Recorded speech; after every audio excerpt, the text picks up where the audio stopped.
Well, tomorrow, the group behind a new venture to grow produce in a buffalo food desert will try to get the city to approve their plan. Our Dave McKinley just spoke with a firm proposing to use shipping containers to create an indoor micro farm, as they call it, in the heart of the inner city.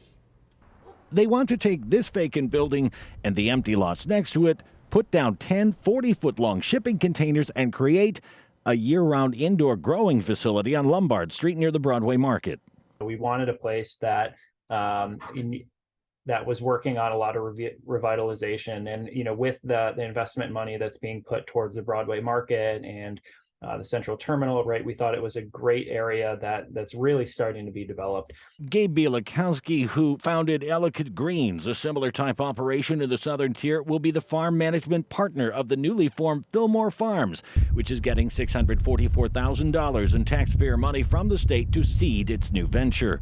It's a new technology, right? So bringing these to communities, it takes a little bit of community support. Shipping containers, relatively inexpensive, widely available, and highly versatile, have been turned into everything from bars to stores to apartments and restrooms. But they're also ideal for growing stuff. These containers provide microclimate environments. So instead of having to build a bunch of small grow rooms inside a warehouse, we can utilize these containers with that shell to launch these microclimates so that we can dial in the nutrients, the lighting spectrum, and the temperature, humidity to exactly what that crop wants that we're growing in it.